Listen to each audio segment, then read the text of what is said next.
जय हिंद दोस्तों, आपके अपने YouTube चैनल ऑनलाइन पढ़ाई पॉलिटेक्निक एंड ITI में आप लोगों का स्वागत है।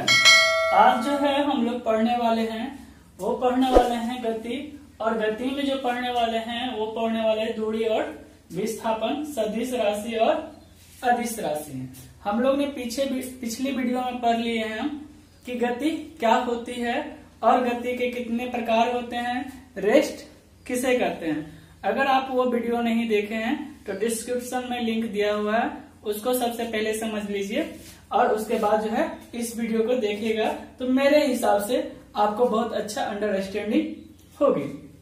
तो चलिए, तो इस वीडियो में दे रखे हैं दूरी यानी डिस्टेंस। ठीक है, दूरी यानी डिस्टेंस।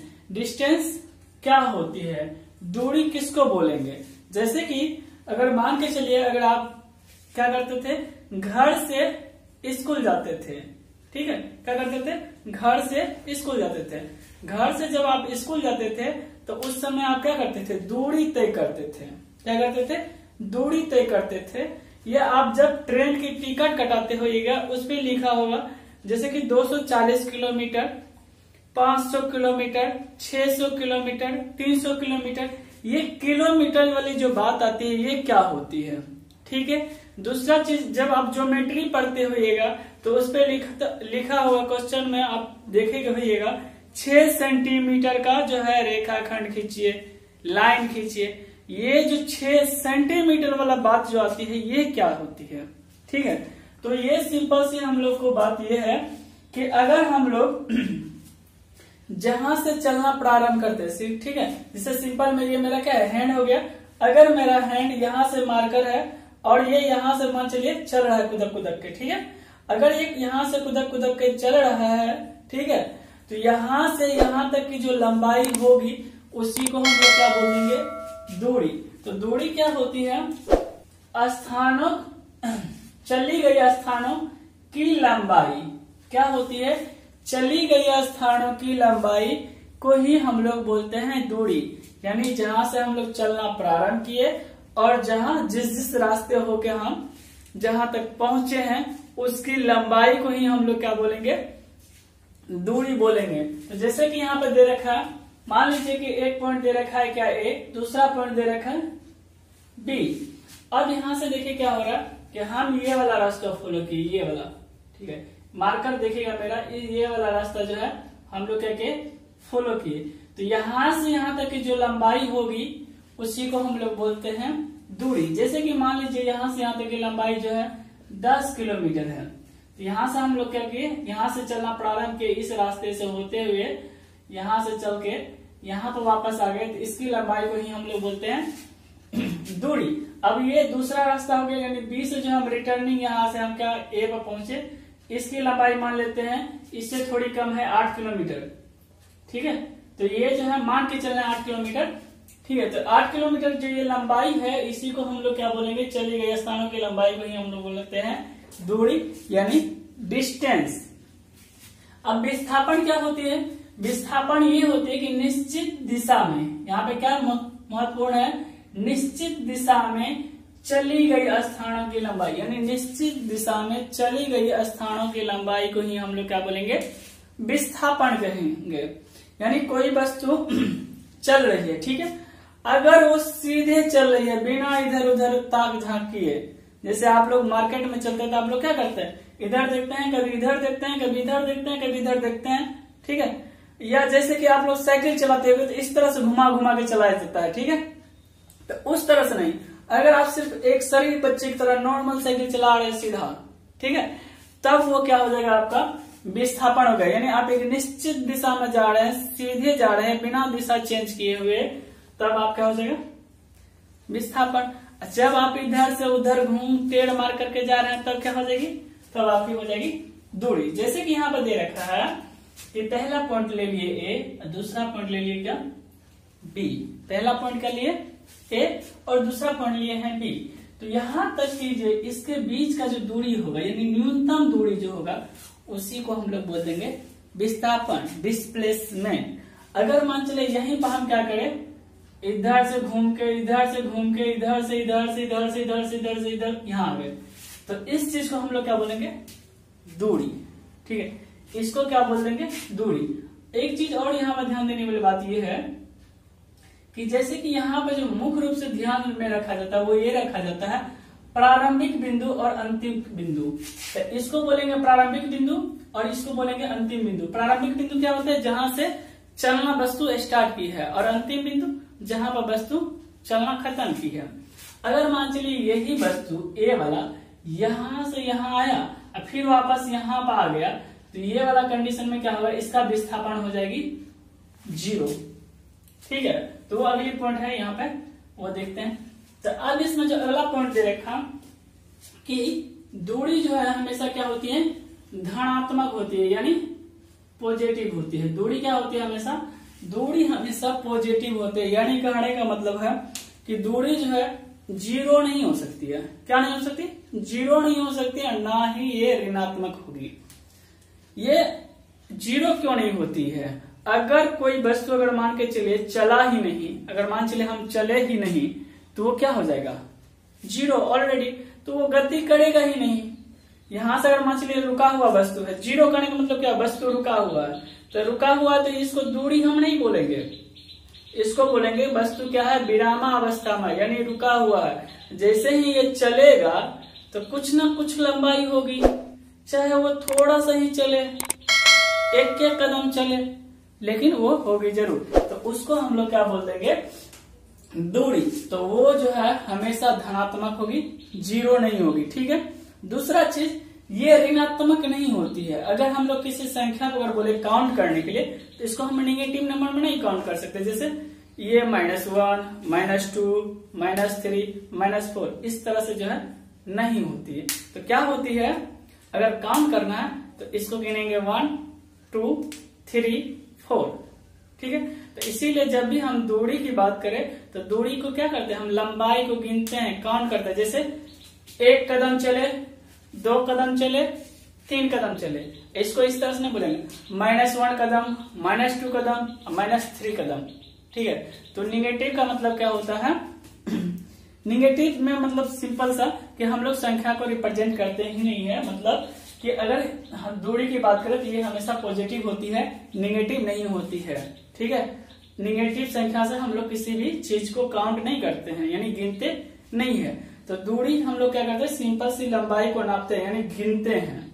ठीक है, तो वो जो है हम लोग निगेटिव संख्या से नहीं कर सकते हैं। अब यहाँ पर देख लेते हैं, यहाँ पर क्यों आ गई, यहाँ भी लंबाई है। ठीक है, यहाँ पर ऋणात्मक चिन्ह क्यों आ गया, तो यहाँ पर जो है ऋणात्मक का मतलब होता है, सबसे पहले धनात्मक का मतलब समझ लेते हैं। यहाँ पर धनात्मक का मतलब हुआ कि वस्तु ए से चलना प्रारंभ किया और बी तक पहुंचा, कुछ ना कुछ तो लंबाई होगी। तो मान लेते हैं कि ये क्या है, 5 किलोमीटर, तो ये धनात्मक संख्या है, तो ये 5 किलोमीटर आ गया। ठीक है, यानी कहने का मतलब है कि इसकी दिशा भी इधर ही होगी वस्तु की, और वस्तु की लंबाई भी इधर ही से मेजर करेंगे। ठीक है, वस्तु जा इधर रही है, समझ में आ रही बात। अब दूसरा क्या है,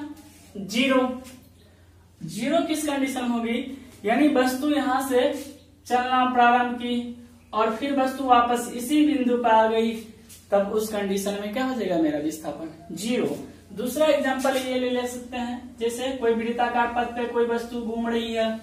ठीक है, वस्तु ए से स्टार्ट किया यहाँ से, और यहाँ से घूमते हुए फिर वापस यहीं पे आ गया, तो ये वाला जो बिंदु होगा उसको हम लोग क्या बोल देंगे, इसका विस्थापन 0 होगा। लेकिन जब दूरी की बात करें, तो वृत्त की परिधि क्या होती है, 2πr। आप लोग मैथ में पढ़े होइएगा, वृत्त की परिधि क्या होती है, 2πr। और यहाँ से जो है इसकी त्रिज्या का मान रखेंगे, पाई का मान जो है 22/7 रखेंगे, और यहाँ से इसको क्या निकालेंगे, दूरी निकालेंगे, तो और हमको ये दूरी निकल जाएगी। लेकिन जब विस्थापन की बात करें तो विस्थापन क्या हो जाएगा, इसका 0, 0। अब ऋणात्मक की बात करते हैं। ऋणात्मक क्या होती है कि मान के चलिए कोई वस्तु जो है इसी में यहां से चलना प्रारंभ किया, कहां से चलना प्रारंभ किया, यहां से चलना प्रारंभ किया, और वस्तु यहां से यहां तक आ गया। ठीक है, वस्तु कहां, ए तक पहुंच गया, ए तक जब पहुंच गया यहां तक, तो वस्तु का मान क्या हो जाएगा, ये जो है विस्थापन हो जाएगा 0। जैसे ही वस्तु यहाँ से थोड़ा सा आगे बढ़ गया, यानी यहां तक आ गया, ये वाला पोजीशन तक, यहां से यहां तक आ गया, तो ये दूसरा कंडीशन इसका क्या हो जाएगा बताइए। इसका ओरिजिनल कंडीशन से भी ये पीछे आ गया, तो उस कंडीशन में ये ऋणात्मक होगा। जैसे अगर सीधी लाइन में इसकी बात करें, तो जैसे ये वस्तु यहां से चलना प्रारंभ किया, यहां तक आई, फिर ये वस्तु वापस जो है यहां तक ए तक आएगी, तो इसका क्या हो जाएगा विस्थापन 0। लेकिन जैसे ही ये थोड़ा सा ये आगे बढ़ गया, मान के चलिए इस कंडीशन में यानी सी पे आ गया, तो इसका क्या हो जाएगा विस्थापन, वो हो जाएगी ऋणात्मक। क्या होगी ऋणात्मक। ऋणात्मक चिन्ह ये बताती है कि ये वस्तु चलना तो इस दिशा में चाहिए, लेकिन इसका दिशा किधर हो गया, इधर चल गया, तो इसीलिए ये ऋणात्मक चिन्ह आ गया। ठीक है, तो यहाँ पर भी लंबाई ही काउंट करते हैं, लेकिन माइनस चिन्ह ये बताता है कि आपका जो वस्तु जा रही थी इस दिशा में, लेकिन आपका विस्थापन किधर हो गया, वस्तु के विपरीत दिशा में, यानी चलने के विपरीत दिशा में, तो इसीलिए यहाँ पर माइनस चिन्ह लग जाता है। ऐसे वरना माइनस चिन्ह का यहाँ पर कोई मीनिंग नहीं है, सिर्फ ये दिशा को दिखाती है। चलिए अगला देखते हैं। अगला ये है कि दिशा नहीं बदलती है, सॉरी दिशा बदलती है। इसमें अगर बात करें तो ये क्या करती है, हमेशा दिशा बदलती है। जैसे कि इस पॉइंट पर देखिए, इसकी दिशा इधर हो जाएगी, इस पॉइंट की बात करें तो ये दिशा इधर हो जाएगी, इसकी पॉइंट करें तो इधर हो जाएगी। ठीक है, तो यानी इसकी अलग अलग कंडीशन, अलग अलग पॉइंट पर अलग अलग दिशा होगी। लेकिन जब इसकी बात करें तो ये क्या हो रहा है, अगर कोई वस्तु ए है और बी है, ये इधर जा रही है, तो सिर्फ ये इसी डायरेक्शन में जाएगी, इसकी दिशा इधर उधर नहीं होती है। तो यानी ये जो है दिशा नहीं बदलेगी, विस्थापन और दूरी जो है दिशा बदलेगी। अब यहाँ पर नोट दे रखा है, नोट में क्या है, नोट में ये है कि वस्तु बिना दिशा बदले चले तो क्या करे, वस्तु अगर बिना दिशा बदले चले तो विस्थापन और दूरी बराबर होगी। कहने का मतलब ये हुआ कि अगर वस्तु अगर सीधे जा रही है, इधर उधर ना कर रही है, तो इसका विस्थापन और दूरी सेम ही होगा, यानी ये चेंज नहीं करेगी। जैसे कि सिंपल में यहाँ पर हमें समझने की कोशिश करें, ये हो गया ए और ये हो गया बी। अगर ये वस्तु यहां से ये जा रही है तो ये दिशा चलने की, तो इसका दूरी भी यही होगा और विस्थापन भी यही होगी। ठीक है, तो वही चीज यहाँ पे लिखा हुआ। अब दूसरा पॉइंट दे रखा, गाड़ी की दूरी मापी जाती है। गाड़ी में एक यंत्र होती है, आप बाइक जब चलाते हुए तो बाइक में जो है किलोमीटर में अंकित करके रहेगा, जैसे कि इतना किलोमीटर मेरी गाड़ी चला, तो वो किस यंत्र के द्वारा नापा जाता है, उसका नाम जो है ओडोमीटर है। क्या नाम है, ओडोमीटर है। कि ये बताता है कि कितना दूरी आपकी गाड़ी द्वारा चली गई है। दूसरा होता है स्पीडोमीटर। ठीक है, स्पीडोमीटर, स्पीडोमीटर ये बताती है कि आप किस स्पीड से जो है गाड़ी को चला रहे हैं। स्पीडोमीटर क्या बताती है कि आप किस स्पीड से जो है गाड़ी को चला रहे हैं। अब आगे जो दे रखा है वो दे रखा है सदिश राशि। क्या दे रखा है, सदिश राशि, वेक्टर क्वांटिटी। तो वेक्टर क्वांटिटी क्या होती है, वो राशि, ठीक है, वह राशियां जिसमें दिशा और परिमाण दोनों हो। तो परिमाण क्या होती है, अगर आप मापन और मात्रक नहीं देखे हैं तो आप उस वीडियो को देख लीजिए, उससे आपको ये क्लियर हो जाएगा कि मापन, ये परिमाण क्या होती है। ठीक है, तो जिस राशि में परिमाण और दिशा दोनों होती है उसको हम लोग क्या बोलेंगे, सदिश राशियां। ठीक है, परिमाण वो चीज होता है कि जैसे कि यहाँ पर अगर हम लोग स्थानों की लंबाई नापे, जैसे कि यहाँ पर हम नापे हैं क्या 8 किलोमीटर, तो ये जो संख्यात्मक मान आती है इसी को हम लोग बोलते हैं परिमाण, और इसको जो कहते हैं वो कहते हैं मापन, ये मात्रक। ठीक है, उसको क्या कहते हैं, मात्रक। तो यहाँ पर जो है जिसमें दिशा भी हो और परिमाण भी हो तो उसको हम लोग क्या बोलेंगे, सदिश राशियां। तो सदिश राशियां क्या होती है, वेग हो गया, विस्थापन हो गया और बल हो गया। जब हम लोग वेग, इसके आगे जब पढ़ेंगे चाल और वेग, वेलोसिटी, तो उसमें भी क्या होगा, दिशा हो जाएगी। विस्थापन तो यहाँ देख ही रहे, निश्चित दिशा है। ठीक है, उसके बाद बल में भी क्या होता है, एक निश्चित दिशा होता है। जैसे एक वस्तु लगी हुई है, तो अगर हम इधर बल लगाएंगे तो इसका दिशा इधर हो गया, तो बल को नापते हैं न्यूटन में। जैसे ये 5 न्यूटन हो गया, तो 5 न्यूटन जो लगा है वस्तु के इस ओर लग रही है, तो इसमें भी क्या है, दिशा है। अब आगे आती है अदिश राशियां, स्केलर क्वांटिटी। अदिश राशियां, स्केलर क्वांटिटी। तो स्केलर क्वांटिटी क्या होती है, अदिश राशियां क्या होता है, जैसे कि नाम से पता चलता है, अदिश अर्थात जिसमें दिशा नहीं हो। ठीक है, अर्थात जिसमें दिशा नहीं हो, सिर्फ परिमाण हो, उस राशियां को हम लोग क्या बोलेंगे, अदिश राशियां। यहाँ पे लिखा हुआ सिर्फ परिमाण हो अर्थात दिशा उसमें नहीं हो, उसको हम लोग क्या बोल देंगे, अदिश राशियां। जैसे दूरी। ठीक है, अब यहाँ पर आप देखिएगा दूरी, तो दूरी का यहाँ पर कोई निश्चित दिशा नहीं है। दिशा कभी इसका इधर जा रही है, कभी इधर जा रही है, कभी इधर इधर इधर घूम रही है। ठीक है, तो ये दूरी की दिशा नहीं है। परिमाण, ये सॉरी द्रव्यमान, तो द्रव्यमान की भी कोई दिशा नहीं होती है। जैसे कि अगर बोले हम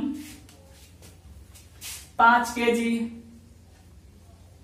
ठीक है, तो 5 kg आप ये नहीं बता सकते 5 kg किधर है, इसकी दिशा किधर लग रही है, इधर लग रही है या इधर लग रही है या ऊपर लग रही है नीचे लग रही है। ठीक है, तो 5 kg जो है इसकी कोई दिशा नहीं होती है। अगर आप लोग वजन समझ रहे हैं द्रव्यमान का मतलब, तो आप लोग गलत समझ रहे हैं। ठीक है, जब हम लोग वजन और द्रव्यमान वाले टॉपिक में आएंगे तो उसमें हम लोग क्लियर करेंगे कि वजन अलग चीज है और द्रव्यमान अलग चीज है। ठीक है, तो द्रव्यमान और वजन ये अलग अलग होती है, तो द्रव्यमान की भी कोई दिशा नहीं होती है।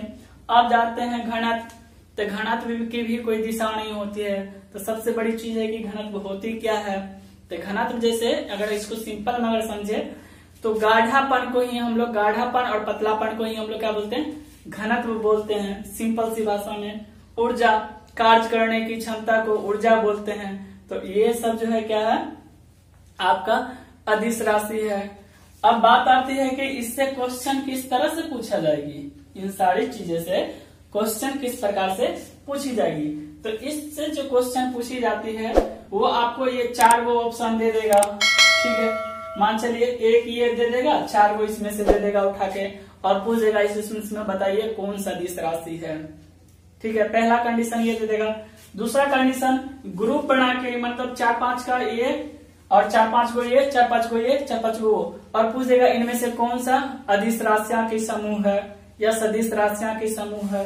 तो इस तरह का क्वेश्चन जो है इससे पूछी जाती है, और इससे तो ढेर सारा क्वेश्चन बनती है। आपसे पूछ देगा कि बताइए दूरी क्या हमेशा धनात्मक होती है, ऋणात्मक होती है, शून्य होती है, इनमें से सभी। ठीक है, तो इन सारी चीज से जो है क्वेश्चन बहुत ज्यादा आ सकती है। तो आप जो है अगर आप पॉलिटेक्निक या ITI की तैयारी कर रहे हैं तो आप क्या कीजिए, इसको टू द पॉइंट, मतलब ज्यादा डिफिनेशन नहीं लिखना, बस टू द पॉइंट आप अपने नोट्स बनाते चलिए, और जब पूरा सिलेबस कवर कर लेंगे तो आपको एक अच्छी सी नोट्स आ जाएगी, और कम से कम टाइम में आप इसको क्या कर सकते हैं, रिवीजन कर सकते हैं। ठीक है, अगर आप को ये वीडियो थोड़ी सी भी अच्छी लगे तो इस वीडियो को लाइक शेयर करें, और इस चैनल पर अगर पहली बार आए हैं तो इस चैनल को सब्सक्राइब करें। लेटेस्ट अपडेट के लिए बेल आइकन को हिट जरूर करें। अगर आपके आसपास कोई भी बच्चा पॉलिटेक्निक या ITI की तैयारी कर रहे हैं तो उसको ये वीडियो शेयर जरूर करें, ताकि हम अधिक से अधिक बच्चों की मदद कर पाए। अगर आपको थोड़ी सी भी दिक्कत आती है तो आप नीचे में कमेंट जरूर करें। ठीक है, तब तक के लिए धन्यवाद।